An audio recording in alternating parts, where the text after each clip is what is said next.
네, 오늘 말씀은 사무엘하 12장의 말씀입니다. 우리 지난 시간에 사무엘하 11장의 말씀에서 다윗이 우리아의 아내 바세바를 취한 그런 그 이야기를 우리가 함께 나눴습니다. 그리고 이어지는 12장에서는 이제 나단의 그 책망과 또 다윗이 그 나단의 책망을 듣고 회개하는 이야기가 나오죠. 그런데 나단이 와서 그 다윗의 그 이야기를 그냥 죄가 무엇이다라고 지적하기 전에 먼저 비유로 이야기를 하나 들려주죠. 처음에 다윗은 이것이 비유인지 모릅니다. 그냥 나단이 들려주는 나단이 알고 있는 지역에 있었던 그 일인 줄 알고 그리고 그 이야기를 들었는데 그 이야기가 이런 거죠. 가난한 사람은 아무것도 없고 자기가 사서 기르는 작은 암양 새끼 한 마리밖에 없었는데 그 암양 새끼를 자식과 같이 키워서 자식이나 다름없었다. 딸처럼 되었다. 그런데 그 부자가 손님이 왔을 때에 자기 양이 굉장히 많지만 그거를 잡지 않고 이 가난한 사람의 암양 새끼를 뺏어다가 손님을 대접했다. 이런 이야기죠. 이 이야기를 듣고 다윗이 대노합니다. 분노하면서 가만히 있지 않겠다고. 어떻게 이런 일이 있을 수 있냐고 이야기하면서 다윗의 이야기를 가만히 들어보면 다윗이 지적하는 부분이 그겁니다. 부자의 잘못이 뭐냐? 불쌍히 여기지 않았다. 이렇게 이야기를 하는 겁니다. 그러니까 이 가난한 사람이 키우던 이 양은 자식과 같은 양이었는데 그 양을 잡아서 사용하는 것이 그 양을 죽이는 것에 대해서 불쌍히 여기는 마음이 없었다라고 이야기하는 거죠. 어떻게 보면 우리가 다윗의 잘못, 다윗의 죄라고 이야기할 때 다윗의 죄를 우리가 짚으려면 짚을 수 있죠. 다윗의 죄를 짚는다면 첫 번째는 먼저 이제 간음이죠. 남편이 있는 여인을 데려다가 관계를 맺음으로 간음했고 또 이 일을 덮기 위해서 이 죄를 덮기 위해서 결국 그 남편 우리아를 죽이게 되는 살인하는 죄를 범했습니다. 10계명에 있는 계명을 범했는데 문제는 하나님께서 나단 선지자를 보내서 다윗의 죄를 지적할 때에 이 지적이 과연 이 행위로 그 된 죄, 그러니까 간음한 것, 살인한 것, 그 십계명에 나오는 것처럼 이웃의 것을 탐낸 것, 이것만이 문제냐? 이 행위를 했기 때문에 그 십계명을 어기는 행위를 했기 때문에 죄를 범한 것이냐? 그것을 하나님께서 지적하시는 것이냐라고 할 때 그것도 물론 있지만 그것에 넘어서서 다윗도 알고 있는 하나님이 율법을 주셨을 때 하나님이 이 율법을 주신 이유와 목적이 무엇인가를 다윗이 정확히 알고 있었다는 겁니다. 다윗이 나단으로부터 이 부자 이야기를 듣고 지적한 것도 바로 불쌍히 여기지 아니한 그것이 잘못이다라고 하는 것처럼 나단이 다윗에 관한 이 행동에서 죄를 찾았다기보다는 다윗에게 가서 하는 이야기가 뭐냐면 하나님의 말씀을 업신여겼다 이겁니다. 하나님의 말씀을 업신여겼다고 하는 것은 어떻게 보면 이 마음, 내면의 문제입니다. 겉으로 드러나는 행동도 물론 죄지만 하나님이 지적하시는 정말 잘못된 부분, 그리고 뉘우쳐야 되는 부분은 뭐냐면 이 내면의 문제입니다. 마음의 문제입니다. 하나님의 말씀을 업신여겼다. 이것은 마치 그 예수님과 바리새인들의 논쟁에서 많이 보여지는 내용입니다. 바리새인들은 자신들은 행위를 이 율법에 나와 있는 죄라고 하는 부분에 대해서 행위로 범죄하지 않았기 때문에 우리는 의인이다라고 주장하는 모습들을 보게 되죠. 그런데 예수님은 그것이 아니다라고 말씀합니다.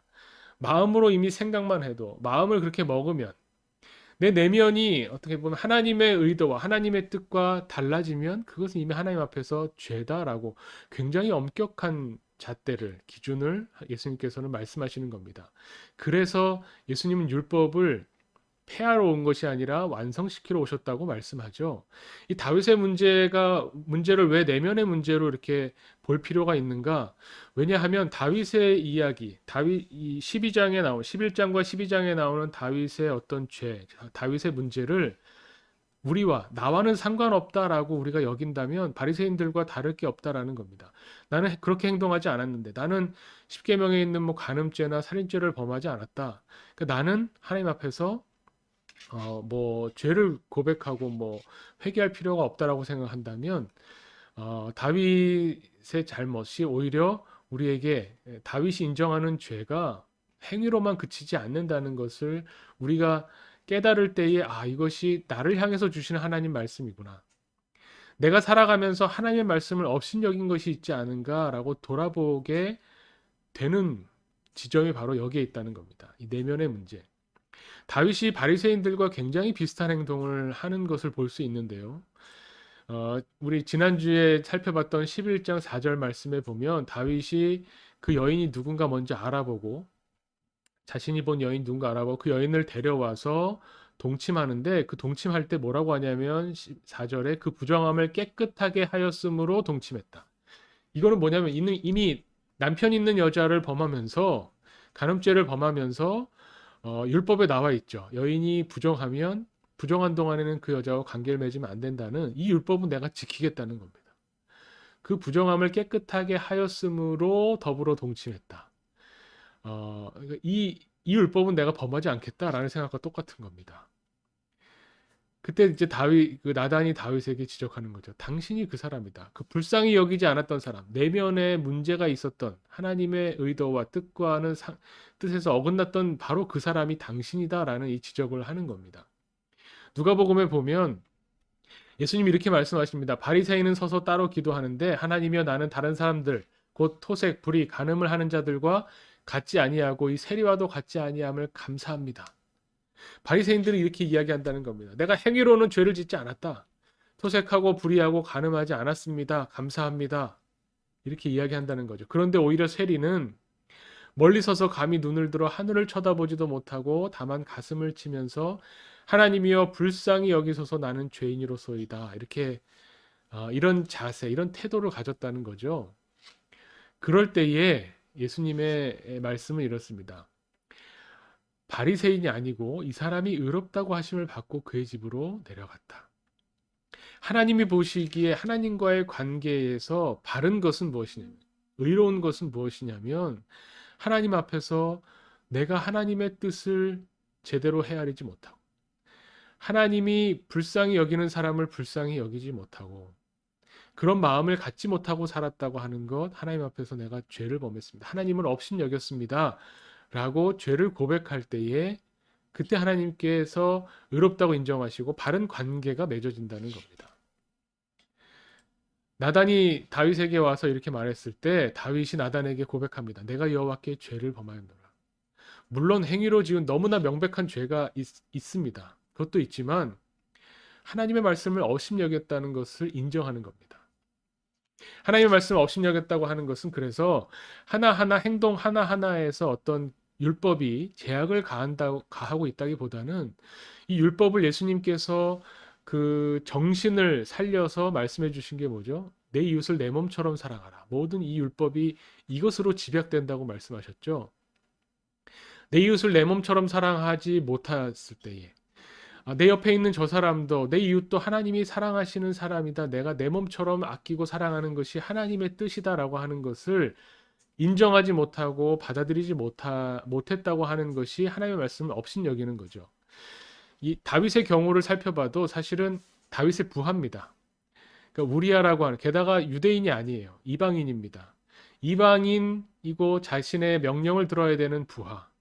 그 부하의 어떤 부인은, 아내는 내가 그 원하면 뭐 범할 수 있다라고 생각한다는 것은 그래도 된다고 생각하는 겁니다. 나보다 약자기 때문에, 나를 어찌할 수 없다고 생각하기 때문에, 또 내가 이 죄를 덮을 수 있다고 생각하기 때문에 내가 그렇게 할 수 있지라고 생각했던 것. 그래서 다윗은 자신에게 이것을 적용시키지 못한 거죠. 부자 이야기를 들었을 때 그 사람 어떻게 이 가난한 사람을 불쌍히 여기지 못하냐. 그 가난한 사람에게 이 양이 딸과 같았던, 자식과 같은 존재라는 걸 왜 이해하지 못하느냐 하면서 불쌍히 여기지 못했던 부분을 지적하는 다윗이 자기 자신에게는 그것을 적용하지 못했기 때문에 처음에는 깨닫지 못했죠. 자신이 하나님 앞에서 어떻게 하나님 말씀을 업신여겼는지를 처음엔 깨닫지 못했던 겁니다. 우리도 마찬가지입니다. 하나님이 선지자를 보내서 지적하시는 것처럼 당신이 바로 그 사람입니다 라고 말할 때 내가 그 사람인가? 내가 하나님의 말씀을, 하나님의 뜻을 업신여기는 사람인가 돌아봐야죠. 우리가 또 하나님 앞에서 많은 것들을 이제 되돌아봤을 때 하나님 말씀을 업신여기는 부분이 있지 않은가? 오늘 이 말씀이 이 나단 선지자의 말씀이 나에게 주시는 말씀인가를 살펴봐야 됩니다.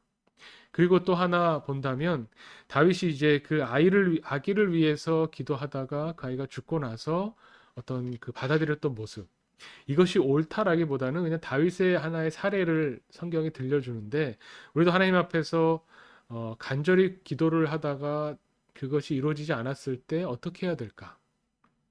이것이 하나님의 뜻에서 합당한가 그렇지 않은가를 먼저 살피면서 하나님의 뜻을 받아들이는 다윗의 하나의 모습을 보면서 이 사례를 보면서 어, 성경 말씀이 나에게 어떻게 적용이 될까를 한번 고민해 볼 필요가 있습니다.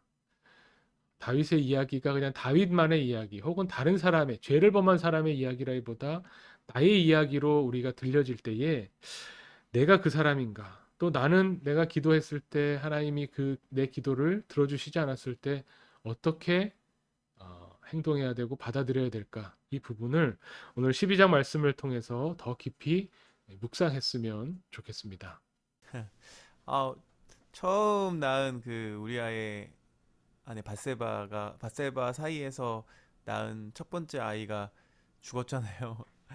이 부분에서 참 어떻게 받아들일까 이거를 아무리 내가 죄를 지었지만 아이를 가져가셨을 때의 어떤 다윗의 반응을 보면서 좀 많이 놀라기도 했고 아, 어떻게 저렇게 할 수 있을까라는 생각이 들면서 그러니까 회개를 다윗은 제대로 했던 것 같아요.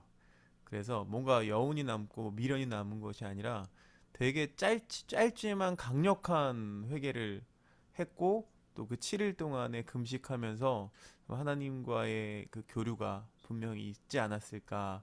그래서 저런 행동이 나오지 않을까라는 생각을 해봤어요. 그래서 자기한테 어떤 뭐랄까요 어떻게 보면은 징계를 전하기 위해서 온 선지자를 윽박지르거나 뭐 변명하거나 그러지 않고 그 앞에서 변명하거나 그러지 않고 그냥 하나님의 메시지로 그 심판의 메시지를 좀 받아들여서 그대로 순복하는 그래 자기가 저지른 죄를 진정으로 회개하는 짧지만 강력한 회개에 대해서 한번 생각해 봤고요.